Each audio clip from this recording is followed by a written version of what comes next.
Bab 1613. Richie mengibaskan tangannya dan menyuruh asistennya menuangkan segelas teh untuk Jasper. Dia sudah kembali sadar dari keterkejutannya tentang asal-usulnya. Wajahnya sudah kembali normal. Richie dan Jasper duduk berdampingan. Wajah mereka terlihat sangat mirip. Meski satunya adalah pebisnis dan satunya lagi tentara, keteguhan dalam pandangan mereka serupa.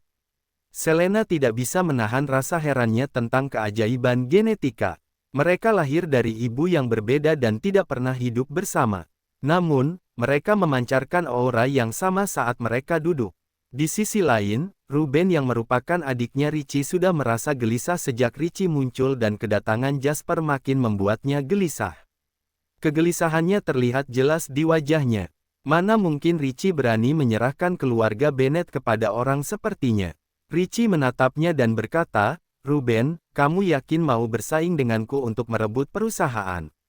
Aku akan memberimu kesempatan. Kalau kamu menyerah sekarang, aku akan melupakan semuanya."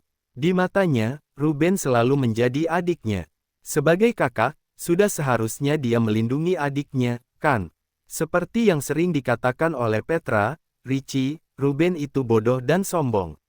Rowan nggak menyukai bisnis, sedangkan Randy terjebak dalam perasaan cintanya. Cuma kamu yang bisa menanggung beban berat di keluarga Bennet.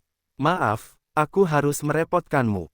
Saat ibunya masih hidup, dia juga pernah berkata, kamu itu kakak, sedangkan mereka itu adikmu, jadi tanggung jawabmu lebih banyak. Meski mereka tidak bilang begitu, Richie sangat berterima kasih kepada Petra karena dialah yang mengakhiri hidupnya yang penuh dengan penderitaan bersama ibunya. Di masa yang penuh dengan kekacauan itu, bisa punya tempat perlindungan yang aman saja sudah membuatnya bersyukur, apalagi bisa hidup nyaman dan sejahtera. Petra tidak hanya memenuhi kebutuhan materialnya dan ibunya, tetapi juga membimbingnya dengan penuh perhatian tanpa memperlakukannya sebagai orang asing. Richie bersumpah dalam hatinya kalau dia akan menjaga keluarga Bennet dengan baik untuk membalas budi Petra. Setelah mengetahui ketidakpuasan adiknya terhadapnya, dia khawatir kalau suatu hari identitasnya terbongkar, itu akan menyebabkan masalah yang tidak perlu bagi keluarga Bennet dan ibunya. Dia juga memulai usahanya sendiri sambil menjaga kediaman Bennet dengan tujuan untuk memisahkan diri dari harta keluarga Bennet. Dia menganggap dirinya sudah melakukan segalanya sebagai seorang anak dan seorang kakak. Namun, Ruben masih tidak mau memaafkannya dan bahkan melakukan hal seperti ini. Sejujurnya, Richie merasa kecewa. Ruben tidak tahu arti dari tatapan dalamnya Richie yang penuh dengan makna yang mendalam. Dia hanya merasa emosi di balik mata itu terlalu rumit dan dalam sehingga dia merasa bingung dan cemas. Kevin menepuk lengannya. "Ayah, jangan lupa berapa banyak yang sudah kita korbankan untuk hari ini. Ayah nggak boleh menyerah di saat seperti ini.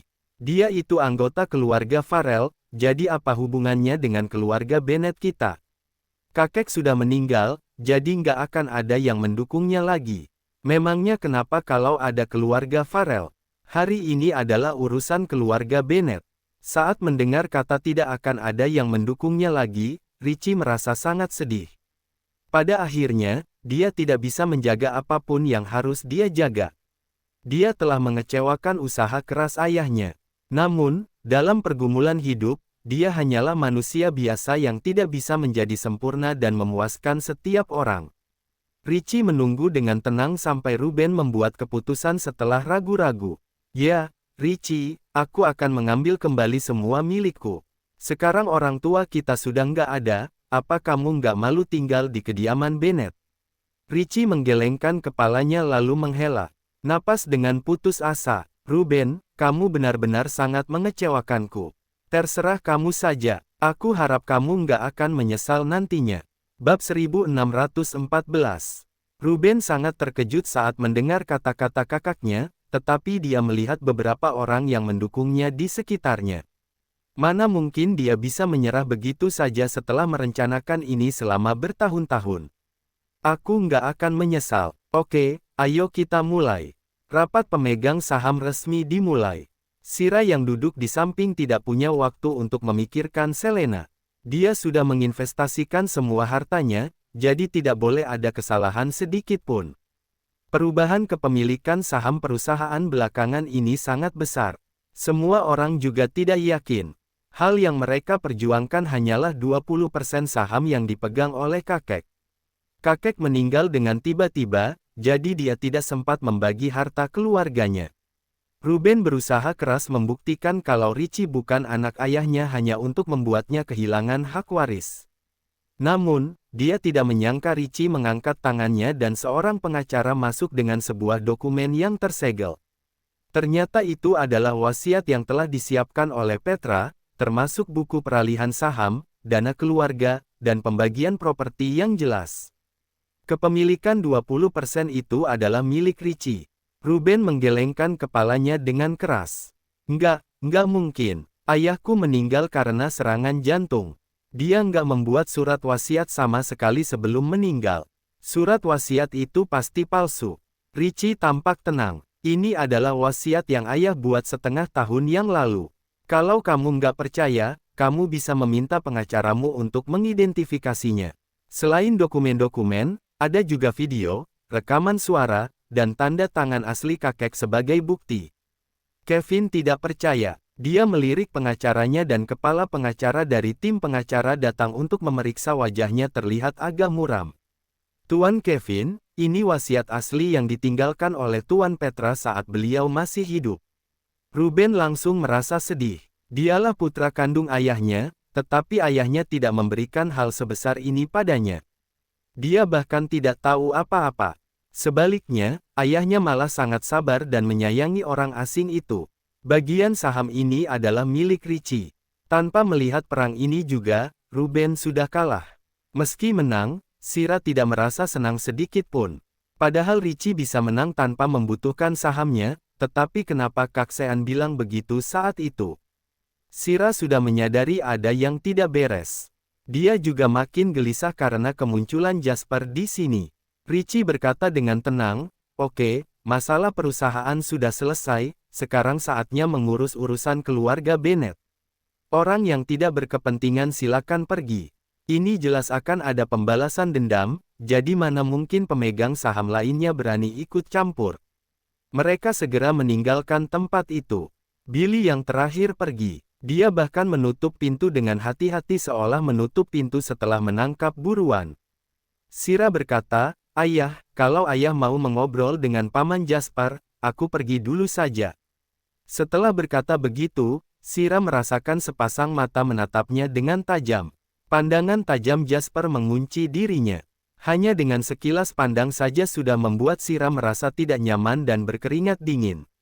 Suara Richie seperti angin lembut dan hujan halus, lembut tetapi tetap berwibawa. "Nggak apa-apa, kamu bukan orang asing. Tinggallah dan dengarkan bersama." "Baiklah." Shira duduk dengan gelisah. Entah itu hanya imajinasinya atau bukan, dia merasa kalau tatapan Jasper tidak pernah berpindah darinya. Ruben mengetuk meja. "Kamu sudah menang, tapi sekarang mau pamer. Jangan buru-buru dulu. Aku sudah memberi tahu Rowan dan Randy untuk datang. Ada hal yang lebih baik dijelaskan saat semua keluarga berkumpul." Bab 1615. Waktu berlalu perlahan. Meski ini adalah urusan internal keluarga Bennett, entah kenapa Shira tidak ingin tinggal di sini sama sekali. Ruben tidak tahu apa yang ada di pikiran Shira. Pikirannya hanya dipenuhi dengan perasaan kegagalan. Dia kalah dalam permainan yang dia rencanakan dengan susah payah. Bagi Ruben, Richie hanya ingin menggunakan kekuasaan pemenang dan memamerkannya di depan mereka. Rowan dan Randy segera datang. Kedua adiknya ini cenderung lebih santai. Pemikiran mereka berbeda dengan Ruben. Meski Richie bukan anak kandung ayah mereka, dia tetaplah kakak tiri mereka, jadi kenapa harus menargetkannya? Anggota keluarga Bennett datang satu persatu. "Kak Richie, kakak baik-baik saja." "Kak Richie, syukurlah kakak baik-baik saja." Setelah berbincang-bincang sebentar, mereka baru menyadari kalau Jasper masih duduk di samping.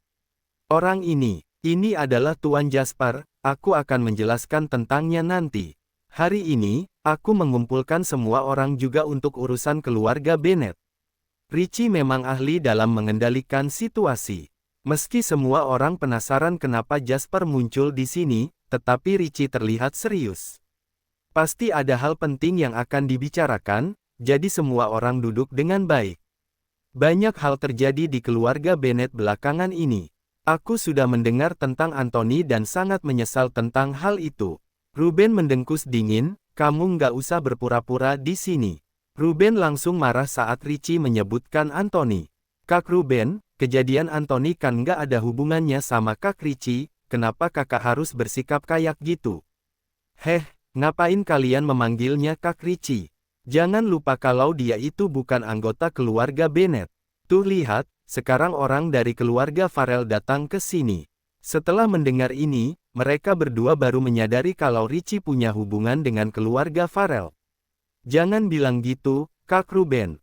Setidaknya kita masih saudara seibu, jadi kita tetap harus memanggilnya Kak Richie. Ruben ingin membantah, tetapi Richie mengangkat tangan untuk menghentikannya. Aku tahu kalau kamu nggak terlalu menyukaiku. Aku sudah berusaha menjadi kakak yang baik selama ini, sayangnya takdir nggak berpihak. Kamu sangat berusaha keras untuk mengusirku dari keluarga Bennet, tapi ya sudahlah. Semua orang sudah berkumpul di sini hari ini dan ini adalah warisan yang ditinggalkan oleh ayah, kalian bagi sendiri saja. Kalian, Rowan menatap Richie. Kak Richie, maksud kakak apa? Sejujurnya, aku ada di samping ayah waktu dia membagi warisan. Jadi warisan ini ditetapkan setelah aku setuju, Ruben berkata dengan sinis, kamu masih mau pamer, ya? Aku cuma menyesal karena nggak punya kemampuan merayu sepertimu yang bisa menjilat ayahku, makanya dia meninggalkan semua harta milik keluarga Bennet ke orang asing. Richie tidak menjelaskan. Kalian lihat sendiri dulu. Ruben malas melihat. Richie pasti sudah mengambil semua warisan terbaik. Namun, dua orang lainnya terkejut. Kak Ruben, lihatlah, warisan ini nggak adil. Apanya yang nggak adil? Apa dia mengambil semua keuntungannya? Richie, aku peringatkan kamu, kalau kamu, ayah. Kevin memotong kata-kata ayahnya. Lebih baik ayah melihatnya sendiri. Warisan dibagi secara rinci. Sebagian besar dibagi secara adil menjadi 3 bagian. Sisa-sisanya seperti mobil mewah diberikan lebih banyak ke Ruben, lukisan antik diberikan lebih banyak ke Rowan, sedangkan properti sisa setelah dibagi rata diberikan lebih banyak ke Randy. Namun, tidak ada nama Richie di atasnya. Bagaimana mungkin? Bahkan Kevin juga mendapatkan bagian, tetapi keluarga Richie tidak mendapatkan apapun. Sira juga sangat peduli dengan warisan yang diberikan kakeknya sama seperti keluarga Ruben. Dia yakin kakek pasti akan memberinya banyak warisan karena dia selalu berpura-pura menjadi cucu yang baik. Namun, setelah membaca seluruh wasiat, jangankan dia, Richie saja tidak mendapatkan apapun. Bab 1616. Semua anggota keluarga Bennet terdiam. Bagaimana mungkin ini terjadi? Padahal Petra sangat menyukainya. Mana mungkin ayah nggak memberikanmu apapun? Dan mana mungkin kamu setuju dengan wasiat seperti ini? Ini pasti palsu. Richie menjelaskan dengan tenang, dia memang ingin memberikannya padaku, tapi aku menolaknya. Aku sudah menghasilkan banyak kekayaanku sendiri selama ini, jadi aku nggak pernah menginginkan milik keluarga Bennet. Oh ya. Richie mengambil cek yang sudah ditandatangani sejak lama. Ini adalah cek 20 triliun yang mewakili 20% saham ayah. Tentu saja ini nggak cukup kalau dibandingkan dengan nilai pasar saat ini, tapi juga jauh lebih banyak daripada 4 miliar yang ayah investasikan dulu. 20 triliun ini adalah ungkapan terima kasihku ke keluarga Bennet yang telah menjagaku selama ini. Selembar cek itu seperti tamparan tanpa suara yang menghantam wajah Ruben.